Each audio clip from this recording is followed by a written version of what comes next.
सुंदरवन जंगल में टुनटुनी चिड़िया अपने पिता टुन्नू के साथ रहती थी। टुनटुनी चिड़िया के माँ के देहांत के बाद टुन्नू चिड़ा दूसरी शादी टूनी से कर लेता है। टूनी चिड़िया बहुत चालाक थी। जरा ठीक से हाथ चला, दिखाई नहीं दे रहा कितना कूड़ा हो रहा है।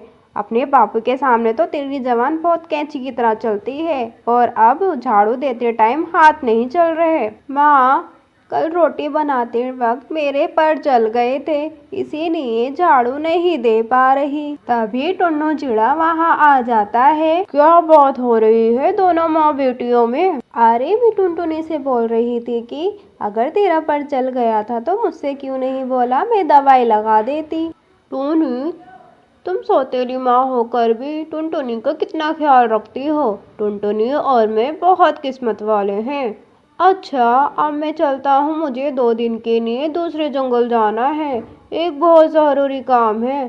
ठीक है, अब मैं चलता हूँ। टुन्नू दूसरे जंगल चला जाता है और शाम के वक्त टूनी चिड़िया से अनजान कौवा मिलने आता है। बंटी, तुम्हें नहीं पता मेरा पति बहुत बेवकूफ़ है। मेरे एक बार बोलने से ही वो अपना घोंसला मेरे नाम कर देगा। उसके बाद हम दोनों मिलकर उन दोनों माँ बेटी को जान से मारकर फेंक देंगे और पूरे घोंसले पर राज करेंगे। और मेरी प्यारी टूनी, तूने अच्छा मुर्गा फंसाया है शादी करके। टुनटुनी चिड़िया उन दोनों की सारी बातें सुन लेती है। तुम बहुत बुरी माँ हो।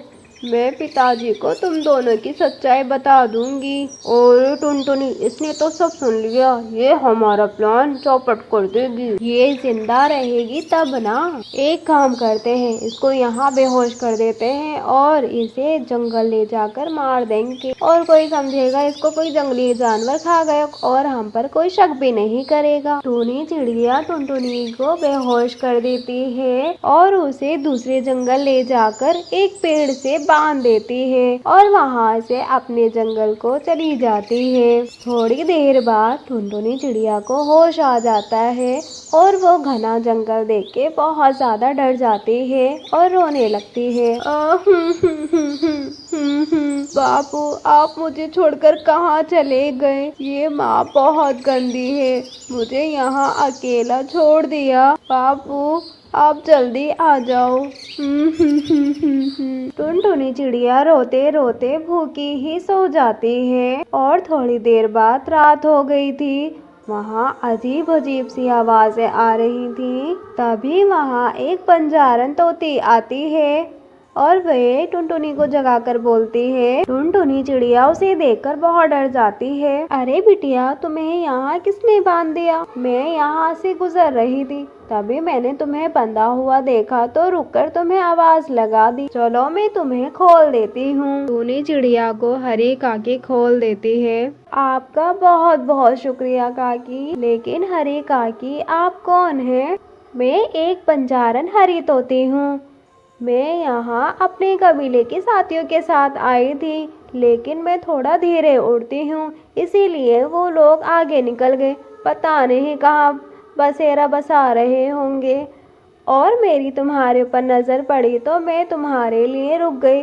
अब पता नहीं मेरे साथी कहाँ होंगे। लेकिन बिटिया, तुम्हें यहाँ किसने बांधा? टुनटुनी चिड़िया हरी काकी को अपना दुखड़ा बताती है और उसकी आप बीती सुनकर हरी काकी भी रोने लगती है। बातें करते करते सुबह हो जाती है। बिटिया, सुबह हो गई, हमें यहाँ जंगल में रहने के लिए अपने घोंसले के लिए बंदोबस्त करना होगा, नहीं तो यहाँ जंगली जानवर हमें खा जाएंगे। लेकिन काकी, हम इस जंगल में घोंसला कहाँ से बनाएंगे? बिटिया, इस जंगल की मिट्टी को इकट्ठा करके ही हम इस मिट्टी से ही अपना घर बनाएंगे। पर हरी काकी, मिट्टी का घर कैसे बनता है? बिटिया, मुझे मिट्टी का घर बनाना आता है। पहले हमें नदी के पास से मिट्टी इकट्ठा करनी होगी। ठीक है काकी, मैं भी आपकी मदद करूंगी मिट्टी का घर बनाने में। हरी काकी और टुनटुनी चिड़िया मिलकर एक मिट्टी का घर पेड़ पर तैयार कर लेती हैं। और हरी काकी के पास कोई रहने के लिए घर नहीं था, तो वे दोनों साथ में ही रहने लगते हैं और जंगल से अपने लिए भोजन भी साथ में लाया करते थे और खुशी खुशी रहने लगती हैं। प्यारे दोस्तों, आपको कहानी कैसी लगी हमें कमेंट करके ज़रूर बताइएगा।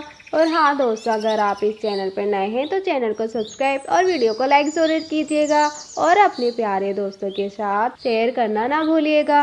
और हाँ दोस्तों, बेल आइकन को भी ज़रूर प्रेस कर देना ताकि सबसे पहले वीडियो आपके पास पहुँचे। धन्यवाद दोस्तों।